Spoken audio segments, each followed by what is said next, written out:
You happy with your performance tonight, Yancy?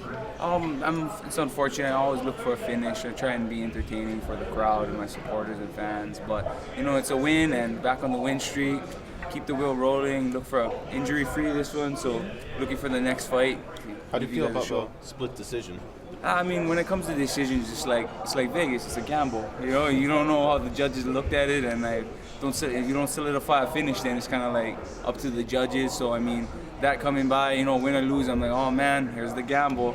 Fortunately, Vegas was on my side this time, my performance, and came out with the win, and I'm happy to support Hawaii, Team Hawaii, Nick Diaz Academy. So I'm really fortunate, and like I said, just looking for my next bout. Were there any doubts in your head when you were sitting there waiting for the scores? I mean, like I said, when you go to a decision, it's like, for me, I accept it, win or lose, just because I lost all my chances to prove to the judges and make a finish. I always look for finishes. I'm not happy with decisions, but I am happy with a win. So, yeah. Did you feel the momentum shifting as the bout went on? Well, I mean, I felt John was getting a lot of his leg kicks in, and I was trying to establish my range, and he kept coming in and pressuring. So, I just had to get in there. I had to get that. I got that knockdown. I wanted to get the finish, but had to stick to the game plan. I'm always trying to get a fight in and trying to brawl out, and like I said, give the crowd a good show. But like I said, stick to the game plan. Not play it safe, but fight smart. And if I had a little bit more time, that finish would have came. What do you think was the deciding factor that made this that two judges gave you the nod? I most definitely feel it was the drop. And that drop kind of solidified that. He was kind of trying to outpoint me at the same time. He's getting some good counters in, and instinctually I want to just get the fight on, but I have to stick to the game plan. I have to utilize my range. I'm longer than him. I didn't want to stay on the inside and he get the better of me, so I stuck outside and stuck to my movement.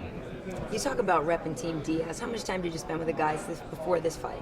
For this fight, I moved in Hawaii, so I couldn't just commute back and forth, just financially and whatnot. So I had to stay home for this fight. I worked a lot with Max and the team there, which I always do, but I always try and finish up camp there. But like I said, I moved home, established myself. I came off I had a hard weight cut my last fight, my previous fight, and that was something I really needed to focus on, my nutrition and my recovery. It's kind of hard ending camp up in California, and I can't if I got injuries, Nate them are like, oh, let's box. I'm like, I'm gonna be a bitch, I'm gonna go in there, I'm gonna man up and do it, injury or not. So, I mean, I feel like I've prepared myself to go to war all the time. So this one I went in tactically, safe and smart. Really focused on my nutrition, worked with Mike Dolce. He helped me out so much on this one, the easiest weight cut of my life, and I think that was the big deal with me competing at 155, is just getting my nutrition down. So I got to stay home, be a little bit more selfish, focus on myself, and Nate them are super cool with that. They're my brothers, they understand it's life, but I represent them just like I represent Team Hawaii, and they're very open with me about that. So yeah, my heart is out with Team Hawaii and Nick Diaz Academy. So how does it feel though, obviously they are such a renowned team, that they really took you under their wing. I mean, there's a lot of people that they don't care for. Mm-hmm. So how does it feel to be one that they do? Well,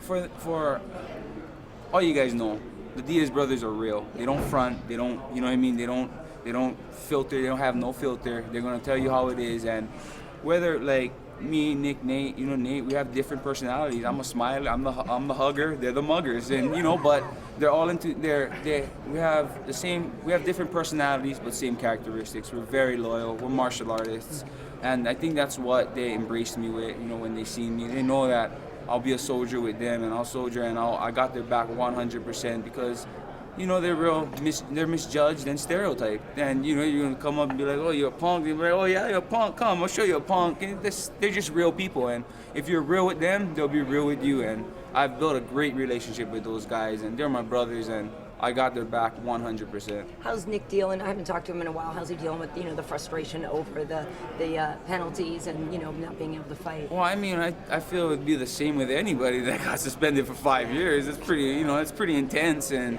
like you guys all know, Nick's a free spirit, and he has no filter. But after the whole incident, I didn't really press him or ask him. Millions of people are asking him the same questions over and over. So he's family to me. I know what's up. When we talk, we talk. I don't bring it up. It is what it is. What would you like next for you? If I can't get a fight if I don't really care who I fight. You know, Joe Silva always tries to put me up with bangers. I mean, Dustin Poirier, you know, I got all these guys just coming up, and McDessie, you know, he wanted me to slug out with him. I had to stick to the game plan, but I really want to fight in Hawaii. You know, if UFC has a card there, I'll fight anybody. And I'll be the first fight, you know, me in the prelim, put me on undercard, wherever. I just want to be in UFC Hawaii, push that out. Come on, bosses. Come on, Dana White, Lorenzo, bring it to Hawaii, please. How much do you feel that sense of, for you and Max Holloway, the sense of love for, you know, from the island? Oh, I mean, it's huge. I'm very appreciative from where I come from. You know, I'm not financially rich, but everyone there support. The support is so awesome there. I mean, it keeps me rooted, makes me remember where I came from, and that was a great thing about this camp. I really got to utilize Hawaii to its full effect with the support, the mana. That's the spirit inside of you, and people give that off to me, and it's just super motivating, you know. And I love Hawaii. I love the people there. That's why I always have a smile. I have no complaints in life because I'm very fortunate for where I'm at right now in life, especially where I live. How are you gonna who you see being mad at the beach? Yeah, the beach is a minute walk for me, baby. 30-second walk. You know, who's mean mugging at the beach? It's like, oh, you know, it's serenity. It's beautiful there. So I mean, I'll always be smiling. I'm very proud from where I am, and very privileged. And with Kalen winning, Hawaii kind of has with Kalen winning, Hawaii has a shot to go 3-0 this week. Yes, I mean, yeah, you know, get this. Kylan got the wheel rolling.